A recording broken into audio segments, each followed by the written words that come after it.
കുന്നംകുളത്തെ വീട്ടമ്മയുടെ കൊലപാതകം തെളിവെടുപ്പിനിടെ സംഘർഷം.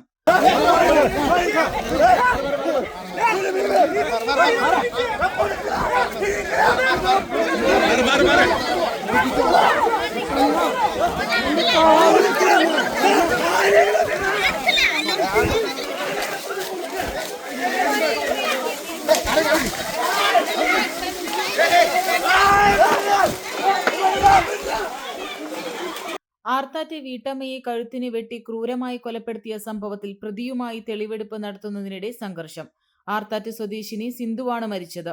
സംഭവത്തിൽ സഹോദരിയുടെ ഭർത്താവ് കണ്ണനാണ് അറസ്റ്റിലായത്. ഇന്ന് വൈകിട്ട് 4:30യോടെയാണ് Kunnamkulam assistant police commissioner CR Santhosh, station house officer UK Shajahan എന്നിവരുടെ നേതൃത്വത്തിലുള്ള പോലീസ് സംഘം പ്രതിയുമായി തെളിവെടുപ്പിനെത്തിയത്. പ്രതി കൊലപാതകത്തിനായി ഉപയോഗിച്ച വെട്ടുകത്തി സമീപത്തെ പാടത്തു നിന്നും, രക്ഷപ്പെടാൻ ശ്രമിക്കുന്നതിനിടെ നഷ്ടപ്പെട്ട ചെരുപ്പ് സമീപത്തെ പറമ്പിൽ നിന്നും പോലീസ് തെളിവെടുപ്പിനിടെ കണ്ടെടുത്തു.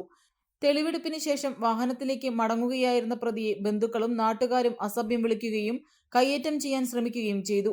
പോലീസ് ഇടപെട്ട് പ്രതിയെ വേഗം തന്നെ വാഹനത്തിൽ കയറ്റി സ്റ്റേഷനിലേക്ക് കൊണ്ടുവന്നു. സംഘർഷ സാധ്യത കണക്കിലെടുത്ത് വൻ പോലീസ് സന്നാഹത്തിലായിരുന്നു തെളിവെടുപ്പ്.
പെണ്ണു കൊതിക്കും പെണ്ണിനെ കൊതിപ്പിക്കുന്ന കനക കടകാഭരണങ്ങളുടെ കമനീയ ശേഖരവുമായി പട്ടാമ്പി പട്ടണത്തിന്റെ കനക കൊട്ടാരം Manukas gold and diamonds, Manukas tower railway ഓവർബ്രിഡ്ജിന് സമീപം, മെയിൻ റോഡ്, പട്ടാമ്പി.